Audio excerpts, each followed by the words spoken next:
Hello and welcome along to another episode of this FM22 story, The Head Coach, with me, Daniel. We're back today for part 39 and we have got a big team visiting Hillsborough, albeit with their under-23s.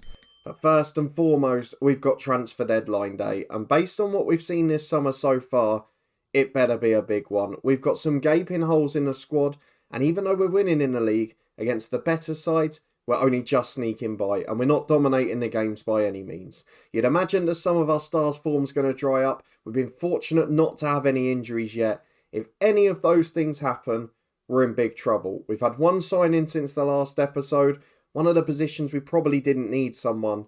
So I'm really hopeful that at the very least, we get a goalkeeper out of today's episode. If you're looking forward to finding out if we do, whether Chris Casper can spring himself into action for deadline day, might not even get out of bed knowing him, please do chuck a thumbs up on the video. Subscribe down below for daily FM22 content from two long-term stories. We've recently started another new season with Hemel Hempstead Town. You can find a link to that one up in the eye above. And of course, there's Cricket 22 content 3 times a week, the Twitch channel for regular live streams, and the football podcast with festive specials coming soon. They're up there too. Please do check them out if you haven't already. A massive thank you for your support.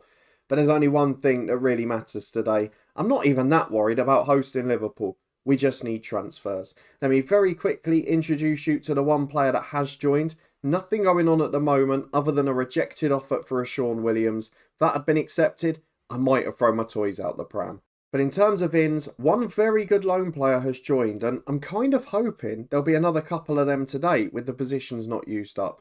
Jack Corley joins from Chelsea. He's an England under-20 international with 4-star ability as centre-half.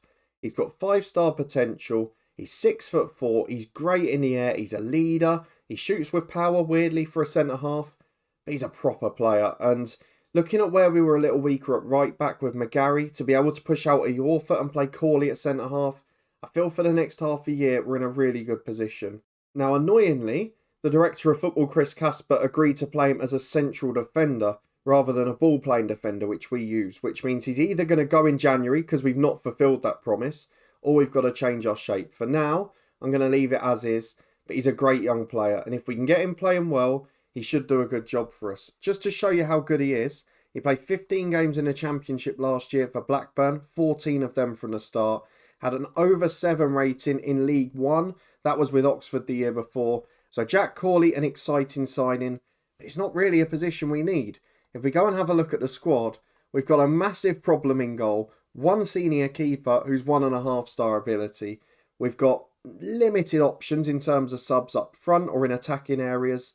And when we look at the stars, where we're quite fortunate to have 2 brilliant centre-halves and 2 brilliant centre-mids and a very good striker. If they get injured or we lose 2 or 3 of those, I don't see how we win games.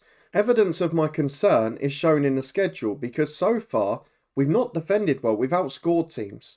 You were with me for a brilliant win against Fleetwood where Uche Ikpeazu got a couple and we were brilliant going forward. Against Accrington in the Cup, much the same. 1 for Ikpeazu, 2 headers for a Sean Williams from set pieces and Duncan Watmore with an early goal. But even then, as soon as we made subs later in the game to rest a defender and a midfielder, we're letting 2 goals against an average League 2 side. Doesn't bode well, does it? Against Millwall away from home, we came back from 1-0 down. I was really impressed with that. Ikpeazu, Adeniran and White, 3 of those 5 stars scoring yet again. The other players above a 7 rating, Iorfa, centre-half as one of them. Callum Lang on the left wing the other. They're so crucial to what we do. At home to Cheltenham, again we conceded an early goal, maybe a slight cause for concern. But look who bounced back. Lang, Ikpeazu, White, 3 of those stars yet again. We had to rest everyone against Bradford City. My word, did it show. The backups, not even League 2 standards. And I think this is what we've got to hope for. If we can keep people fit, we'll be alright. Because a bit like Dover in the National League South, we had a really good 11 and not much behind it. So if we can get that 11 out and no stars out for 2/3 of the season, we will do okay. The issue is, if we have any period of time without a couple, I can see us going on a horrible run, then the momentum goes, then the confidence, then the players start to turn, and that's when we could have trouble. We somehow nicked a win against Wigan last time out, was a grandstand finish, Charlie White and Silko Thomas got the goals, but again, Adeniran, Lang, Ikpeazu, 3 of those 5 stars, have made sure we have got maximum points and goals galore to look forward to. We do look a great threat going forward, but at the back we need reinforcements. Let's go and take part in deadline day, 15 hours remaining. The only link is with a defensive midfielder, which is a position we'd like to fix. But why is there no talk of a goalkeeper? I've pushed it into every recruitment meeting. I am desperate to tell him that we need one. But how can he not see it? Look at the Sheffield Wednesday fan poll. Even the fans can see that goalkeeper is the priority position. So go and do it, Chris Casper. Well, 1 hour gone, no news, but we have got a media item. And they've spotted the goalkeeping problem as well. Your squad looks very thin, only Render capable of playing there. We're going to try our best to get something done. I'm telling Chris Casper and the world that we need a goalkeeper. Please don't let me down, Chris. Not like this. I don't care if you let me down a little bit and you leave me a tiny bit short. But don't leave me with one non-league standard keeper. It's asking for us to struggle. I didn't mention this. I promoted one player, Leojo Davidson from the 23s. He's not great, but again, just gives us a bit of squad depth, particularly for the EFL Trophy and the likes. But this is how desperate it's got. Get me a goalkeeper. Stop messing around. 10 hours to go, and I'm starting to panic now. I'm not going to lie to you. Chris Casper, I think he's just set his alarm late. Did he fancy a lie-in today? What's he getting paid for? I know we've got a history with him, but this is ridiculous. Swansea have made an offer for a Sean Williams, which thankfully he's managed to respond to and reject. We've got a question that Leojo Davidson could be leaving. I'd like him not to because, again, we're very short. We've got to have something. 7 hours remaining, and if one of these inbox items is not a bid for someone, I'm going to get very, very annoyed. It says transfer activity here, 2 active transfers. Does that mean something's happened? No. So what on earth does that transfer activity mean? So that's just that there's a staff member coming in and one that's been rejected. Now, we've got a news item here. Are you confident in your Director of Football, Chris Casper's ability to take care of business today? It's a good addition this year because it actually notices that the Director of Football's in charge. Oh dear. Do you know what? I'm going to ask the neutral answer because it's the right one. It's nothing to do with me. I'm not involved with recruitment at all. That is a fair answer. And it's certainly the truth. Another 3 hours have passed. And I say, why didn't I stay at Dover? Why couldn't Sheffield Wednesday appoint anyone in the world other than Chris Casper? God, this better be an offer. There's still nothing. 4 hours remaining. We haven't even got a squad. What's he doing? What on earth is Chris Casper doing? Because we can even see there's loads of goalkeepers floating about. He's coming in and a number of agents are offering him players. Well, go and talk to them. Do your job. There's some good ones there. I'm sure we'd like one of them. And at this point, virtually anything helps. I don't think we're going to get any deals now. It's 7 PM already. And if an offer's not in, it's very unlikely a player will join. And it's also very unlikely it won't be a last-ditch panic buy. I think we've got to write off the keeper, which means we're going to be reliant on a non-league standard man. Oh, this is the most frustrating thing I've ever experienced in FM. This is what can happen in a head coach. 2 years with a brilliant director of football, bringing in brilliant players consistently above our level. And then this, the Chris Casper world. I genuinely didn't think it was going to get worse, and it has. Nobody joining this football club in this window, despite having one goalkeeper that's awful and having loads of holes in the squad. All of that was bad enough. He's now gone and sold a player to make the squad even thinner. Let's have a look at what else has happened. So, Charlton make Williams bid rejected. Good. Lincoln make a bid for Odesina. 50 grand has been accepted. He's going to go and join them. And we're now even weaker. And he's made a loss on him as well. Even if it goes up to 90 grand, it's a 20 grand loss on a player that should be just coming into their prime. This is the worst deadline day I think I've ever had in a head coach. You can put any suggestions down below if you've got others, but even with my preconception of Chris Casper, even knowing this was going to be pretty bad, I genuinely thought at some point in this day he would put in at least one offer for a player.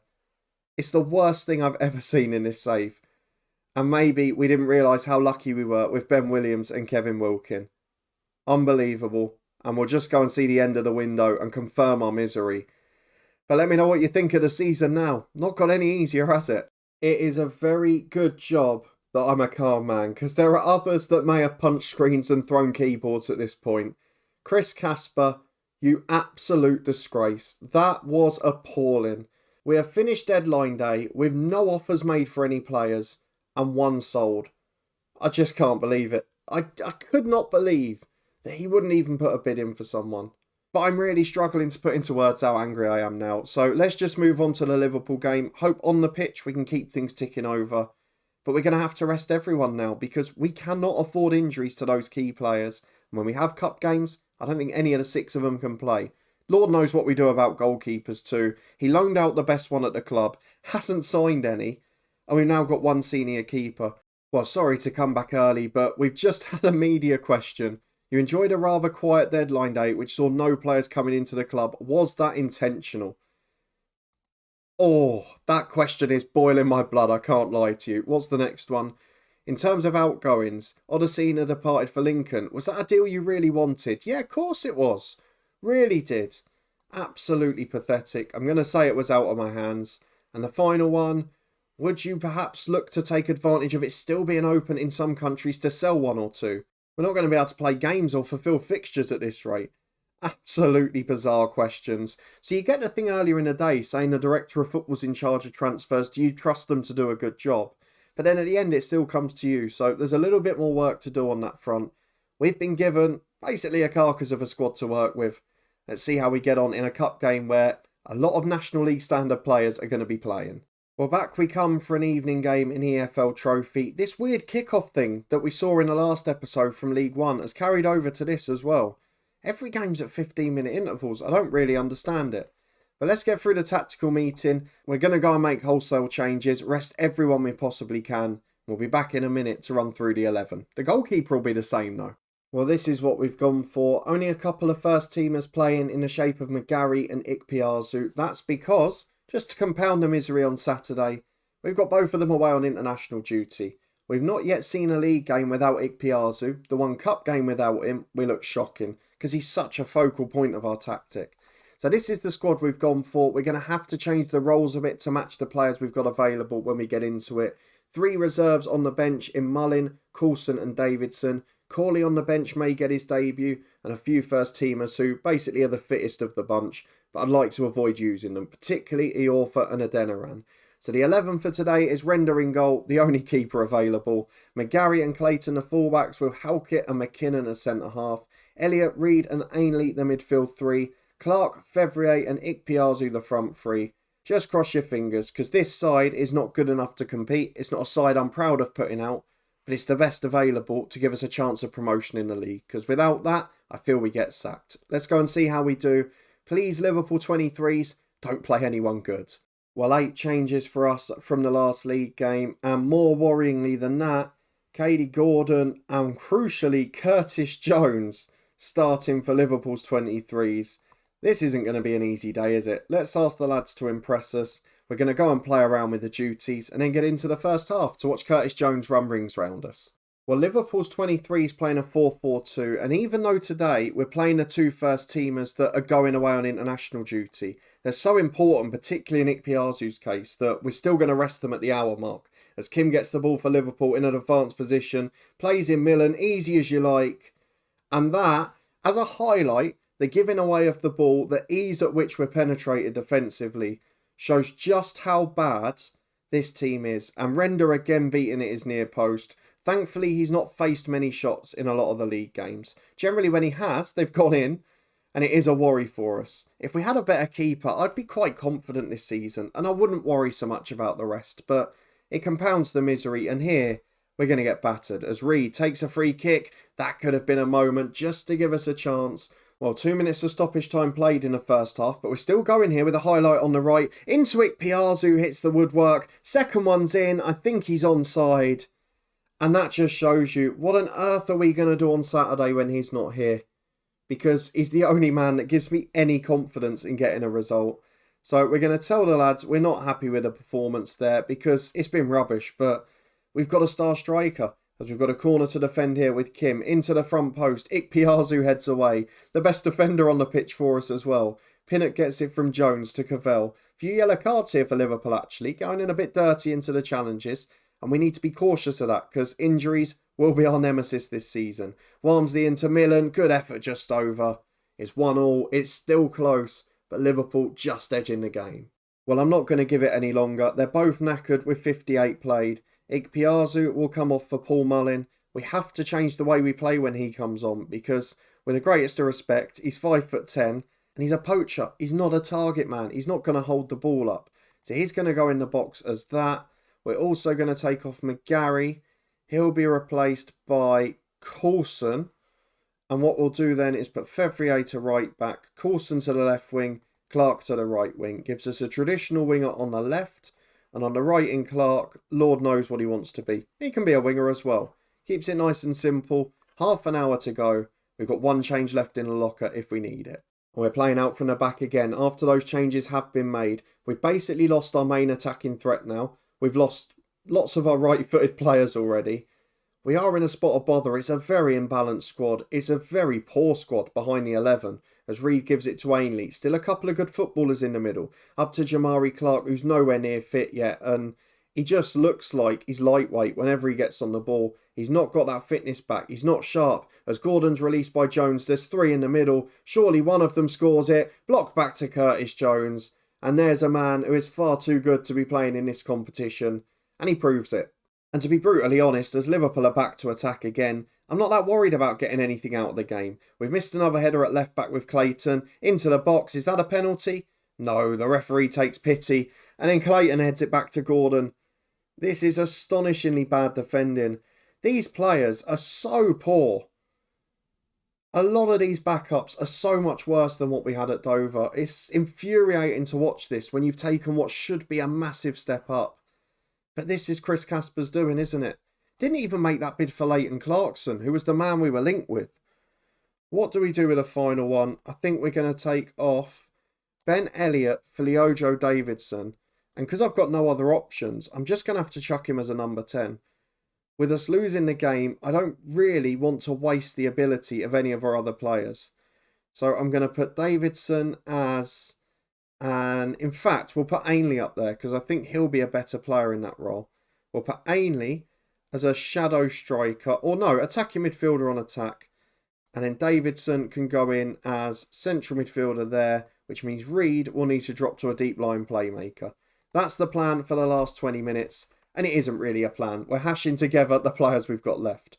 We've got a throw on the left though with Clayton. 3 of the back 4 on a yellow card for us now. As Reed delivers to the back post, Jamari Clark's in. That is awful defending. And to be fair, Arthur Reed's not a great footballer, but he's got a wand of a left foot. He's got the technical ability to pick out a cross. And that moment might be big for Clark. He's one of the subs that we mentioned when we came in. He doesn't really have the profile that suits any role. He's sort of got a mismatch of attributes, but he is a player overall who can make a difference. And if we can use him off the bench in the league games and he can score crucial goals like that, that might be important. But the cup games, realistically, his only starts, as it's back to Lopez in the Liverpool goal. Big ball forward, which Halkett heads clear. Davidson up to Ainley. Could we nick it here? The keeper comes flying out. He gets there first. And with 10 to go, it remains 2-2. It's been a wonderful game of football, particularly with Liverpool playing so attacking. Halkett heads away again. Had a decent game back there, but he's got caught out here. Curtis Jones on the right. 2 in the middle. McKinnon's not even got back to mark him. Eventually does get a challenge in. And he's cleared downfield. This could go either way at the end. I'm going to drop to balanced. I think a draw's a good result. If we can nick it on penalties, that's 2 points from the opening game.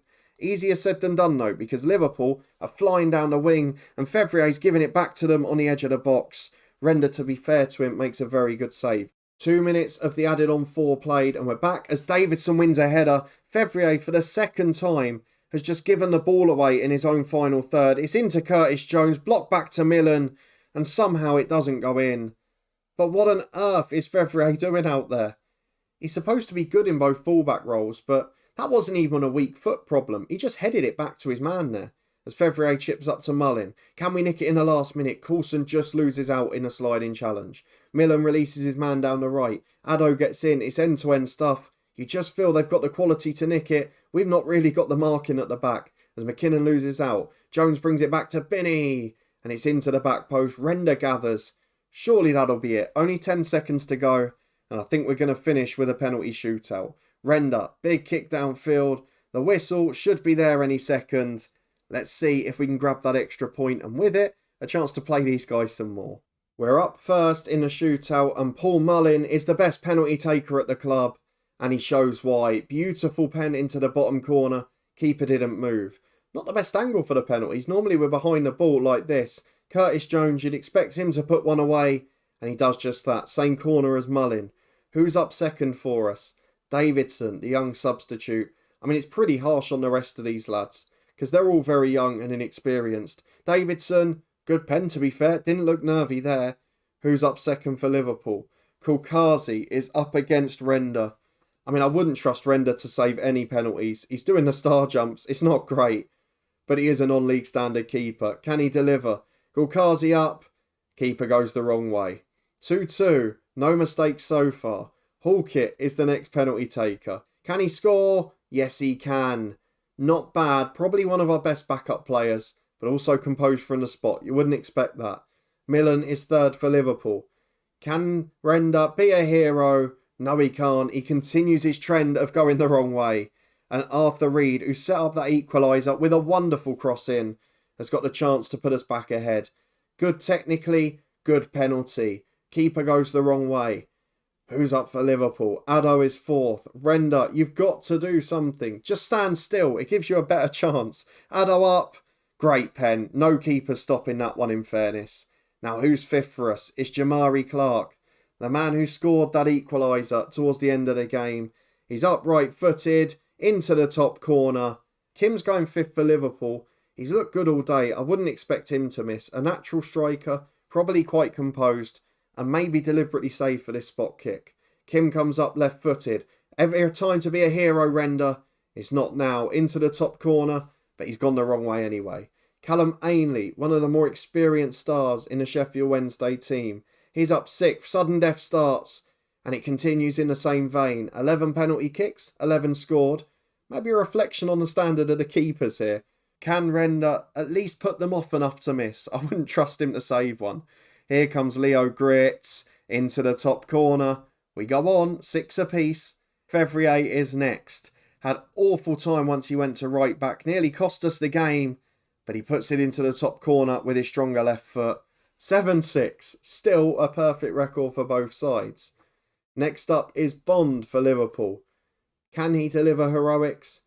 Can it be Render's moment? I'm going to keep saying it every penalty in the hope that it finally comes true eventually.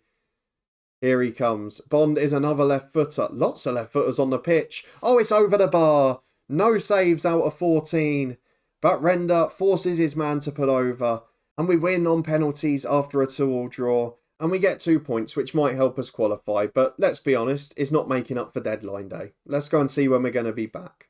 I mean, look at these kickoff times on here. It's absolutely nuts, isn't it? They're all over the shop. Some big League One games coming up, particularly next month. I'm just looking around that Charlton or Pompey area. There's got to be games worth showing there. So we'll be back for a double header in late October. If you did enjoy that one, my pain on transfer deadline day and our backup squad playing a pretty excruciating brand of defensive football, please do put a thumbs up on the video. Subscribe down below for daily FM22 content from 2 long-term stories. I know a few of you do the head coach. Let me know if you've ever had a worse director of football deadline day than that, because I'm certainly struggling to think of one. And if you want to see us in control of transfers, the latest Hemel Hempstead season is up in the eye above. There's Cricket22, the Twitch channel for live streams, and the football podcast up there too. But a massive thank you for watching as always, and I'll see you next time for a threadbare squad trying to compete in League One.